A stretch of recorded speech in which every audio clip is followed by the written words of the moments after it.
Je suis donc Stéphanie de l'agence Work Overseas. Alors, j'aimerais aujourd'hui commencer à vous faire une première vidéo d'une série de vidéos pour en fait vous aider à trouver votre stage à l'étranger. Donc voilà, j'ai moi-même organisé beaucoup de stages depuis plusieurs années en fait à l'étranger et j'aimerais aujourd'hui commencer en fait à partager un petit peu cette expérience. Première chose à savoir, c'est qu'il faut vous dire que si vous voyez une offre qui vous intéresse, c'est vraiment quelque chose qui vous plaît, vous avez envie voilà, de travailler par exemple en marketing, dans la mode à l'étranger, mais vous n'avez pas vraiment l'expérience. Il ne faut pas vous dire j'ai pas d'expérience donc c'est même pas la peine de postuler ou j'ai pas exactement ce que l'entreprise recherche donc je ne tente pas ma chance. Alors ça c'est déjà une première barrière. Pourquoi? Parce qu'en fait, surtout dans les pays anglo-saxons, moi j'ai beaucoup d'expérience avec l'Angleterre, l'Australie, donc on a une mentalité qui est vraiment différente de la France pour avoir réussi à placer des étudiants qui n'avaient aucune expérience et avec les retours des entreprises avec lesquelles je travaille et moi-même je recruterai sans problème une personne sans expérience dans la mesure où elle est motivée, elle est enthousiaste, elle aime ce qu'elle fait et elle a vraiment une bonne attitude donc je pense que c'est ce qui va compter le plus en fait. Bien sûr, il faut quand même être réaliste sur le niveau d'anglais. Si j'ai beaucoup de personnes qui me disent je veux faire un stage pour apprendre l'anglais, oui, mais avec mon niveau actuel, qu'est-ce que je peux faire? Donc il faut être réaliste par rapport à ses attentes. Si j'ai pas encore un niveau d'anglais excellent, je pars pour progresser, mais du coup, ça va être compliqué concrètement de pouvoir, par exemple, écrire des articles si c'est ce que vous aimez, s'il y a encore beaucoup de fautes en anglais. Donc ça, il faut aussi être avec cette réalité-là. Il faut vraiment cibler et aller vers là où vous avez envie parce que aussi votre enthousiasme va se ressentir par l'entreprise. Alors, la deuxième chose, donc là, admettons, vous avez ciblé vraiment l'entreprise, vous voulez envoyer votre candidature. Donc, vous envoyez votre CV. Vous allez faire en fait un mail. Donc première chose dans le mail, c'est le CV. Alors le CV, on peut utiliser le modèle Europass. Donc je pourrais vous mettre le lien en bas. Donc c'est un modèle qu'on utilise maintenant au niveau européen, voilà, qui est un modèle en fait qui est reconnu, où on va avoir toutes les informations et qu'on peut faire en fait sur internet. C'est pas parce que vous n'avez pas un modèle Europass que vous n'allez pas trouver de stage, c'est pas parce que vous n'avez pas un modèle de CV extraordinaire que vous n'allez pas trouver de stage. Parfois on voit des CV avec du design, des logos, etc. Tout ça c'est bien, mais attention à ce que ce ne soit pas non plus trop chargé. En fait, il faut vous mettre à la place du recruteur.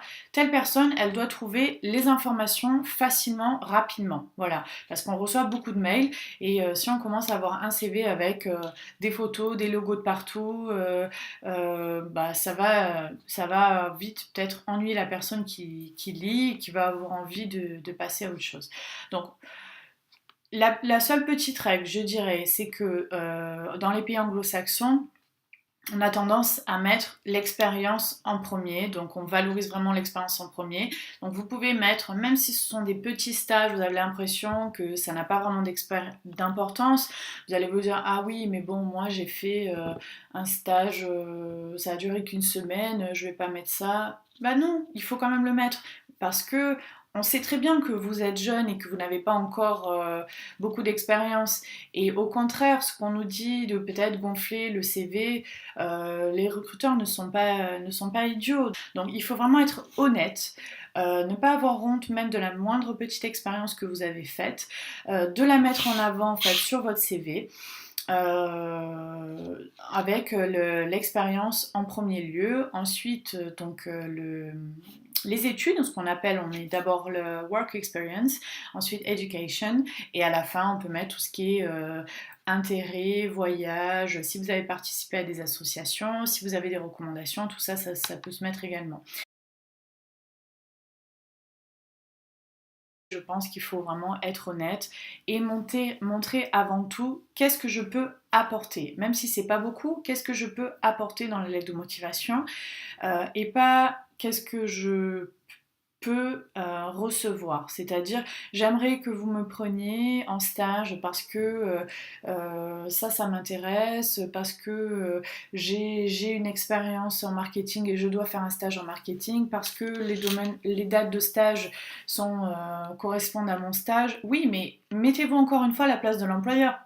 On va se dire, mais entre guillemets, en quoi ça l'importe? Lui, ce qu'il veut savoir, c'est pourquoi il va vous prendre vous, qu'est-ce que vous pouvez lui apporter, parce qu'il aura aussi d'autres candidatures. Donc ça, c'est super important aussi. Donc, de montrer dans votre lettre que vous avez lu l'annonce, que c'est vraiment le type de stage qui vous intéresse, que vos qualités, qu'est-ce que vous pouvez apporter en toute modestie, peut-être rapporter en fait ce qu'ils recherchent avec vous, ce que vous avez déjà fait. Donc, encore une fois, c'est important d'adapter la lettre de motivation. Je sais qu'on va se dire oui, mais bon, je vais pas quand même refaire une lettre à chaque fois parce que c'est long. Si je postule à 300 stages, à chaque fois, je dois refaire ma lettre. Je vous dis pas de la refaire totalement, mais vraiment de l'adapter au moins en fonction de l'annonce, remettre un petit peu ce que vous aimez dans l'annonce, ce que vous pouvez apporter. Et il vaut mieux postuler à moins d'offres ou envoyer moins de candidatures plus ciblées. Et là, vous allez voir vraiment, ça paraît tout bête, mais il y a vraiment très peu de personnes qui le font. Et les candidatures qu'on reçoit ainsi, vraiment, ça démarque en fait. Dans la lettre de motivation, très important aussi, c'est de rappeler pour quel poste vous postulez. Donc, mettre la référence de l'annonce, peut-être remettre ce que c'est exactement. Pourquoi? Parce que parfois on poste une annonce sur internet, on va avoir une référence qui ne correspond pas forcément à ce que l'employeur a donné, il va plus s'y retrouver. Donc de mettre je postule pour l'annonce numéro un tel sur tel site en tant que stagiaire marketing dans tel domaine. Donc ça permet de se rappeler, voilà, telle personne, elle a vraiment vu l'annonce, elle est vraiment intéressée. C'est pas juste une candidature qu'elle a envoyée comme ça à 300 personnes. Parce que, d'accord, peut-être vous allez brasser du volume et vous allez avoir plus de chance, mais en même temps, les personnes qui vont recevoir, moi je reçois ce type de CV, je me dis, bon, bah, c'est quelqu'un qui a envoyé à une liste, et s'il faut, elle n'est même pas intéressée par l'offre de stage, si je la contacte, elle va me dire, oh, mais finalement, c'est pas ça en fait. Et ça m'est déjà arrivé très souvent. Et au final, donc, vous ne faites que faire perdre du temps à la personne qui va lire votre CV. Donc de remettre l'offre de stage et vos disponibilités. Alors ensuite, quand on envoie sa candidature, donc idéalement, si vous avez la possibilité de savoir aussi à qui vous envoyez, c'est pas toujours évident de trouver, mais là aussi ça sera mieux de savoir. Comme ça, vous pouvez faire un petit mail d'accompagnement. Cher un tel, je postule pour telle annonce. Donc là aussi, rappelez l'annonce, le numéro, la disponibilité dans le mail, le titre en fait aussi de l'annonce. Et on peut rajouter un petit résumé dans le titre du mail même. Par exemple, candidature, bon, en anglais bien sûr, si vous postulez pour un pays anglophone, candidature pour le stage marketing dans la mode en mois de juin, référence Intel. Voilà, bon, cette personne, on sait tout de suite pourquoi elle postule. Donc ça, c'est super important. Et un petit mail d'accompagnement vraiment clair, je postule pour telle annonce, vous trouverez 6 juin mon CV, ma lettre de motivation. Donc, ne pas avoir peur de postuler si vous n'avez pas d'expérience, bien soigner votre CV, quitte à vous faire relire, bien soigner votre lettre de motivation, rappeler pourquoi vous postulez, quelles sont vos motivations, ce que vous pouvez apporter, vous faire relire et faire un mail d'accompagnement. Voilà. Donc voilà, je vous remercie beaucoup d'avoir écouté cette vidéo et n'hésitez pas à me contacter si vous avez des questions, m'envoyer un petit mail ou poster un commentaire sous la vidéo.